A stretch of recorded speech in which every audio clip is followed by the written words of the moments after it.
Hello guys, welcome to our channel భూమి sparkles.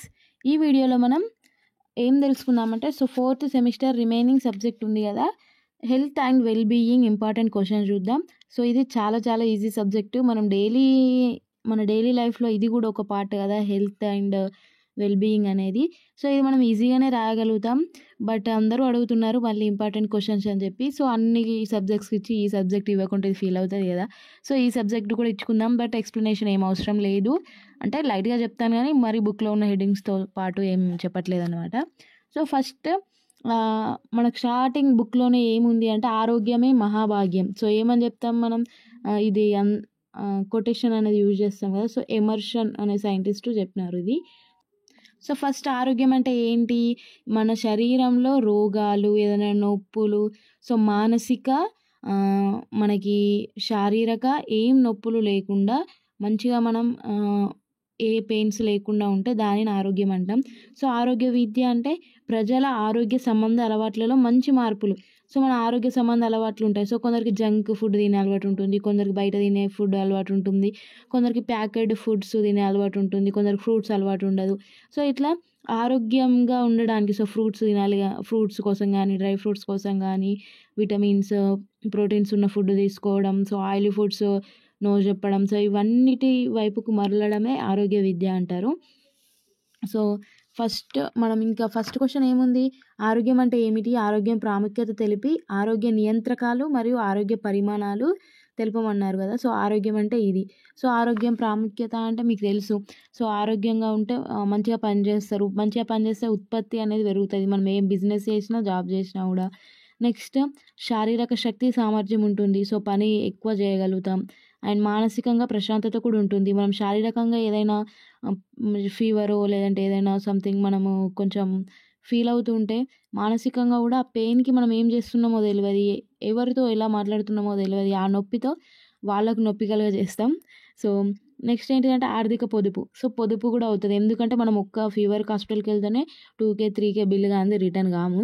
If మనం ఆరోగ్యంగా ఉండి అసలే హాస్పిటల్స్ వెళ్ళకుండా ఆరోగ్యాన్ని మెయింటైన్ చేసుకుంటూ వెళ్తే పొదుపు అవుతుంది కదా. ఇప్పుడు మనకి ఏదైనా ఒకటి అయింది అనుకుందాం, టైఫాయిడ్ ఏదో ఒకటి వచ్చింది, లేదంటే ఏదో ఒక స్కానింగ్ తీయాల్సి ఉంది, స్కానింగ్కే 12K, నెక్స్ట్ ఆ టెస్ట్ అని ఈ టెస్ట్ అని చెప్పి ఒక 4-5K బిల్ వేసి వస్తారు. మీకు అక్కడికి వెళ్ళినప్పుడు తెలుస్తుంది. అండ్ నెక్స్ట్ ఏంటి అంటే సామాజిక సంబంధాల్లో మెరుగుదల. ఇప్పుడు అందరిలో కలిసిపోతాం అన్నట్టు. ఇప్పుడు మనకి ఏదైనా ఒక రోగం ఉందనుకుందాం, ఆ రోగం ఉంటే అందరూ మనల్ని ఒక సానుభూతితో చూడడం వల్ల వాళ్ళలో మనం కలవలేం.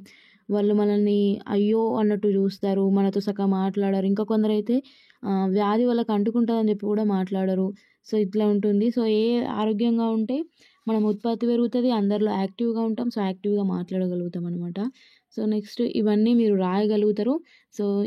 మీకు బుక్ ఉంటుంది, బుక్లో ఉంటాయి ఆన్సర్స్. ఇఫ్ లేకుంటే చెప్పండి, నేను PDF పెట్టడానికి ట్రై చేస్తాను. నోట్స్ అని అడుగుతున్నారు కానీ నోట్స్ నా దగ్గర ఎందుకు ఉంటాయి, సెండ్ చేస్తేనే కదా నేను కూడా చేసేది.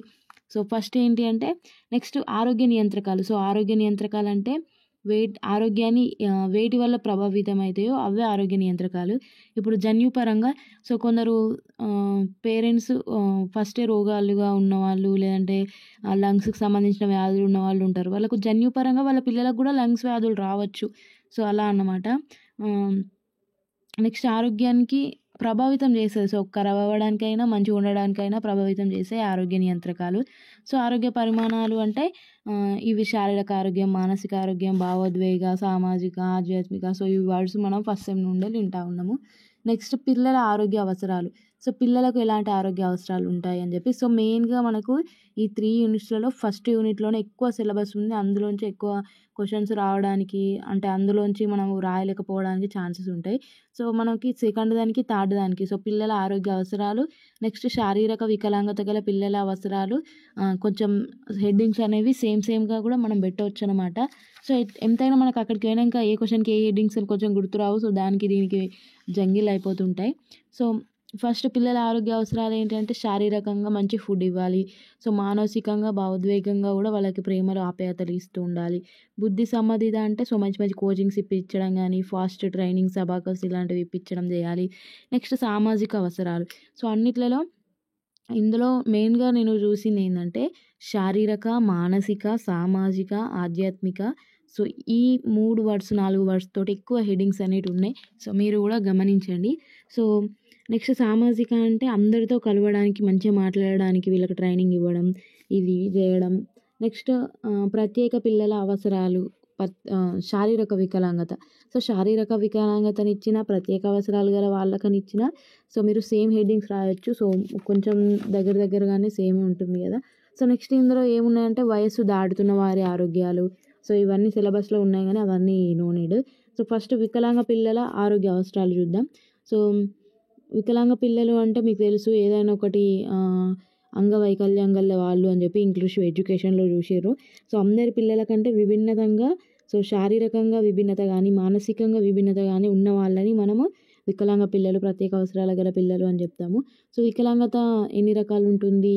శారీరకంగా వికలాంగత, మానసికంగా, శ్రవణ వికలాంగత అంటే వినడం, వినిపించకపోవడం, దృష్టి వికలాంగత అంటే గుడ్డివాళ్ళు, భావోద్వేగం మరియు ప్రవర్తన. సో, కొందరికి ఎక్కువ కోపం ఉంటుంది. కొందరు దేనికి రియాక్ట్ అవ్వరు. కొందరు ముభావంగా ఉంటారు. నెక్స్ట్ అట్లా అన్నట్టు. బహుళ వికలాంగత. సో, ఒక వికలాంగత కంటే ఎక్కువ ఉండడం. సో, వినిపించడం, కనిపించకపోవడం 2 ఉండడం. అట్లా 2 కంటే ఎక్కువ వికలాంగతలు ఉంటే బహుళ వికలాంగతలంటాం. సో, వికలాంగ పిల్లలకు ఆరోగ్య అవసరాలేముంటాయి? సో, శారీరక అవసరాలేముంటాయి? మానసిక అవసరాలేముంటాయి? సామాజిక అవసరాలేముంటాయి? సో, ఇందులో కూడా మళ్ళీ సేమ్ హెడ్డింగ్స్. సో, శారీరక అవసరాలేముంటాయి అనంటే, సో, మీకు కామన్‌గా తెలుసు వికలాంగత ఉన్న వాళ్ళకి స్పెషల్ ఫుడ్ ఇస్తారు. ఫిజియోథెరపీ చేపిస్తారు. అవన్నీ చేపిస్తారు కదా! సో, అవి. సో, కామన్‌గా ఆలోచిస్తూ రాయండి. సో, మీ మైండ్‌ని నీట్‌గా ఉంచుకొని, సో, ఏం డిస్టర్బెన్స్ లేకుండా రాయండి. సో, ఫోర్త్ క్వెషన్ ఏంటి అంటే, శరీర వ్యవస్థల అవగాహన మరియు రక్త ప్రసరణ వ్యవస్థ.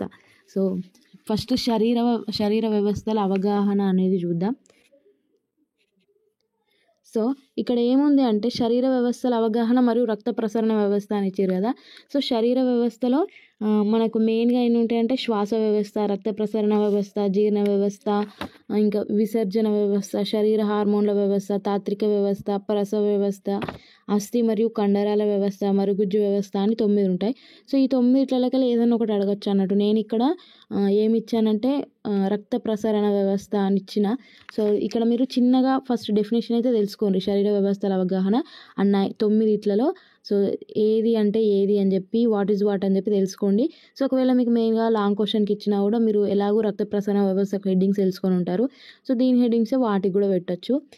ఫస్ట్ శరీర వ్యవస్థ అంటే ఏంటి అనంటే, మన శరీరం మంచిగా పనిచేయడానికి ఒకదానికొకటి డిపెండ్ అయి ఉంటది.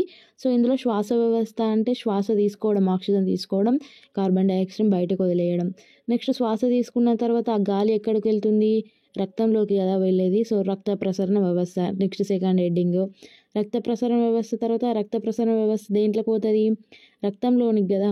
సో, రక్తంలోకి వెళ్ళి నెక్స్ట్ జీర్ణ వ్యవస్థ. జీర్ణ వ్యవస్థలో ఏముంటాయి? ఆహారాన్ని జీర్ణం చేస్తది గదా!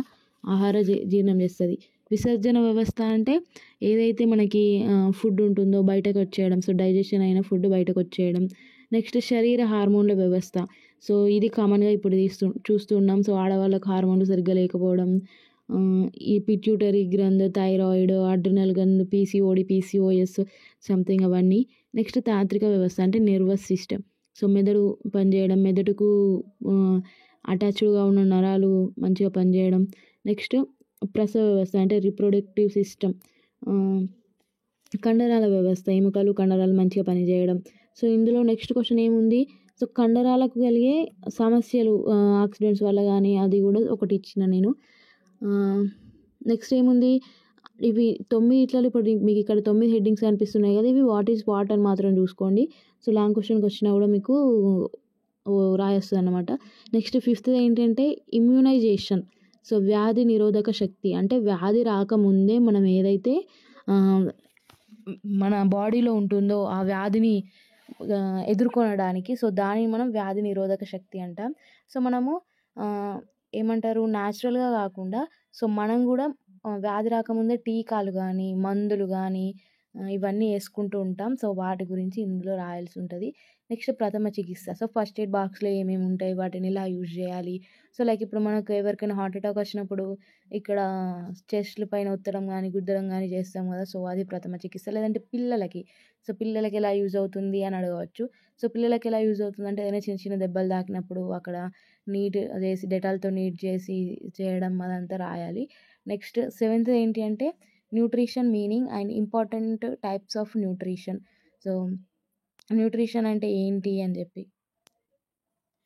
సో, పోషణ అంటే మన శరీరానికి కావాల్సిన ప్రోటీన్స్, న్యూట్రియంట్స్ ఇవ్వడమే పోషణ. సో, ఈ పోషణలో 2 టైప్స్ ఉంటాయి. సో, స్వయం పోషణ, పరపోషణ. సో, పోషణ అంటే వాటికవే ఫుడ్‌ని రెడీ చేసుకుంటాయన్నట్టు. ఇప్పుడు ప్లాంట్స్ ఉన్నాయి. అవి ఆహ్, ఏమంటారు ప్లాంట్స్ వాటికవే రెడీ చేసుకుంటాయి. సో, ఫోటోసింథసిస్ ద్వారా రెడీ చేసుకుంటాయి. కాబట్టి అవి స్వయం పోషక అని జెప్పొచ్చు ట్రీస్‌ని. సో, నెక్స్ట్ మనుషులు. మనుషులేమో పరపోషణ. ఎందుకంటే మనం వేరే వాటిపైన ఆధారపడతాం. సో, మీకు కనిపియచ్చు మన ఫుడ్ మనమే వండుకొని తింటాం గదా! అని జెప్పి. అట్లా గాదు. సో, మనం హ్మ్, మనకు మనమే రెడీ చేసుకుంటలేం. సో, వండుకునే ఫుడ్డు ఐటెమ్స్ గూడా వేరే వాళ్ళ దగ్గర నుండే తీసుకుంటాం. అయితే ట్రీస్ నుండి, అయితే యానిమల్స్ నుండి తీసుకుంటాం. కాబట్టి వాళ్ళ పైన డిపెండ్ అయినట్టు కాబట్టి పరపోషణ అన్నట్టు. నెక్స్ట్ ఆహారాన్ని వండేటప్పుడు పోషక విలువల్ని పరిరక్షించడం. దానికి సాంప్రదాయ మరియు ఆధునిక పద్ధతులు ఏంటి అని. సో, ఆహారాన్ని వండేటప్పుడు ఏంటి అంటే ఎక్కువ ఆయిల్‌లో గోలించకపోవడం సంథింగ్ ఇవన్నీ రాయొచ్చు ఓన్‌గానే. సో, సాంప్రదాయ పద్ధతి అంటే సో, మనం ఫుడ్‌లో బ్యాక్టీరియా ఇంప్రూవ్ కాకుండా సో, అంటే ఆహారం పాడవకుండా సో, ఇలాంటివి చేస్తాము. సో, అవే సాంప్రదాయ పద్ధతులు అన్నట్టు. లైక్ ఉప్పు ఎక్కువేస్తాం ఫాస్ట్‌గా ఖరాబ్ అవ్వకుండా. నెక్స్ట్ నిమ్మరసం వేయడం గానీ, నెక్స్ట్ లేదంటే నూనెలో వేయించి ఉంచుతాం. సో, అట్లా గానీ. నెక్స్ట్ ఆధునిక పద్ధతులు అంటే ఫ్రిడ్జ్‌లో ఉంచడం గానీ, లేదంటే డీప్ ఫ్రిడ్జ్‌లో ఉంచడం, లేదంటే ప్యాకెట్‌లో ఉంచడం, లేదంటే బాక్స్‌లో డీహైడ్రేషన్ అంటే మన వాటర్ లేకుండా పొడి పొడిగా చేసి ఉంచేయడం. సో, కెమికల్స్‌లో ఉంచడం. సో, ఇవన్నీ ఉంటాయి. సో, నెక్స్ట్ ఆహారం మరియు నీటి ద్వారా వ్యాపించే వ్యాధులు. సో, ఇప్పుడు టైఫాయిడ్ గానీ ఆహ్, ఇవన్నీ ఉంటాయి. సో, నీటి ద్వారా ఏమొస్తుంది? ఆహారం ద్వారా ఏ వ్యాధులొస్తాయి అని జెప్పి. నెక్స్ట్ మల్‌న్యూట్రిషన్ అంటే ఒబెసిటీ అంటే ఎక్కువ ఫుడ్ తీసుకోవడం వల్ల. సో, మల్‌న్యూట్రిషన్ అంటేనేమో పోషకాహారం లేక బరువు తక్కువ ఉండడం, కాలి వంకరగా ఉండడం, సన్నగా ఉండడం. సో, ఇవన్నీ ఉంటాయి. నెక్స్ట్ క్రీడా నైపుణ్యాలు. సో, ఆటలలో ఎట్లుంటారు? ఎట్లాంటి క్రీడలుంటాయి? సో, అవి ఎన్ని దశలలో ఉంటాయి? ప్రాథమిక దశలో ఉన్నటువంటి క్రీడలు ఏవి? ద్వితీయ దశలో ఉన్నటువంటి క్రీడలు ఏవి అని రాయడం. నెక్స్ట్ సెకండ్ లెసన్ నుండి ఇవి రెండే క్వెషన్స్. సో, టోటల్‌గా గేమ్స్ గురించే ఉంది. సో, గేమ్స్ గురించి మీరు ఏదైనా నేర్చుకుంటే సో, అదే ఆ క్వెషన్స్‌కి రాయొచ్చు. నెక్స్ట్ 13థ్ ఏంటి అంటే కౌమార దశలో మానసిక, సామాజిక అభివృద్ధిలో జరిగే మార్పులు. సో, ఇందులో ఏంటి అంటే ఆహ్, మనకి ఉంటాయి గదా! శైశవ దశ, బాల్య దశ, ఉత్తర బాల్య దశ అని. సో, ఈ దశలో నేమ్స్ ఇచ్చిర్రు. సో, ఇది మీకు ఆల్రెడీ మీకు టెట్ ప్రిపేర్ అవుతూ ఉంటారు. సో, అవి తెలిసి ఉంటాయి. అందుకనే నేను ఆ క్వెషన్ ఇవ్వలేదు. అది ఎక్కువ రాదు. బట్ వచ్చినా గూడా మీరు రాయొచ్చు అన్నట్టు. ఏ దశలో ఎలాంటి అభివృద్ధి ఉంటుంది. ఆ దశలో పేర్లు రాయండి అంటే, ఆ దశలయి రాయాలి. నెక్స్ట్ కౌమార దశలో మీకు మానసిక, సామాజిక అభివృద్ధిలో జరిగే మార్పులు. సో, వాళ్ళకి వాళ్ళు ఆలోచించగలుగుతారు. స్వతంత్రత కోరుకుంటారు. సో, ఇవన్నీ మీరు చదివి ఉంటారు. Next management of stress and life skills. Dress కాదు stress. So, stress and life skills. స్ట్రెస్‌ని ఎలా మేనేజ్ చేయాలి? సో, స్ట్రెస్ కోసం ఎలాంటి వ్యాయామాలు చేయాలి? సో, అవన్నీ ఇందులో ఉంటాయి. నెక్స్ట్ భద్రత మరియు చట్టాలు. సో, చట్టాలేమున్నాయి? ఎలాంటి భద్రత తీసుకోవచ్చు అని చెప్పి. సో, ఇంకొక క్వెషను మిస్ అయినట్టు అనిపించింది. సో, పాఠశాలలో బయట జరిగే పిల్లల విపత్తులు ఎట్లాంటివి అని చెప్పి. సో, ఇదొక్కటి చదవండి. సో, 16 క్వెషన్స్ ఉన్నాయి. బట్ ఇందులో మీరు అంటే మెయిన్‌గా చదవాల్సిన క్వెషన్స్ చెప్తాను గదా! సో, ఇది చదివితే మీకు మొత్తానికి మొత్తం పేపర్ రాయగలుగుతారు. సో, బిఫోర్ పేపర్స్‌లలో గూడా మీరు జూసుంటారు. నేను ఇచ్చినవి వచ్చినాయి. బట్ రివ్యూస్ అయితే తక్కువనే ఉన్నాయి. నేను ఇచ్చిన క్వెషన్స్ వచ్చాయని జెప్పి. బట్ ఆ పేపర్ నేను జూషినా గాబట్టి ఐయామ్ సాటిస్ఫైడే మీ రివ్యూస్ ఏవి రాకున్నా. సో, అడిగే ఒక్కరిద్దరి కోసమే నేను వీడియో చేస్తున్నాను. అండ్ ఫస్ట్ క్వెషన్ చదవండి. సో, ఇది షార్ట్ క్వెషన్‌కి ఖచ్చితంగా వస్తాంది. నెక్స్ట్ ఈ శారీరక వికలాంగత ఇదొకటి చదవండి. మీరు ఇంక్లూజివ్ ఎడ్యుకేషన్‌లో ఆల్రెడీ చదివి ఉంటారు కాబట్టి లైట్‌గా చూసుకుంటే సరిపోతుంది. Next immunisation. సో, ఇమ్యూనిటీ గురించి ఒకసారి చదువుకోండి. నెక్స్ట్ ఈ ప్రథమ చికిత్స అంటే మీకు కామన్‌గా తెలిసి ఉంటుంది. నెక్స్ట్ ఈ ఫుడ్ అండ్ వాటర్ ద్వారా వచ్చే డిసీజెస్ ప్రివెన్షన్ ఎలా అని చెప్పి అదొకటి చూసుకోండి. నెక్స్ట్ స్పోర్ట్స్ ప్రైమరీ సెకండరీ దశలలో ఎట్లుంటాయని చెప్పి. నెక్స్ట్ ఈ ఒత్తిడి ప్రభావాలు స్ట్రెస్ అండ్ లైఫ్ స్కిల్స్ ఇది ఒక్కటి చూసుకోండి. ఒక 5-6 క్వశ్చన్ చెప్పిన మెయిన్గానైతే. సో ఇవైతే మీరు చూసుకోండి. ఇంకేదైనా డౌట్ ఉంటే కింద కమెంట్ చేయండి. అండ్ నెక్స్ట్ రికార్డ్స్ వీడియోస్ చేద్దాం. సో నైయితలిం ప్లాన్స్ అండ్ వైటల్ ప్లాన్స్.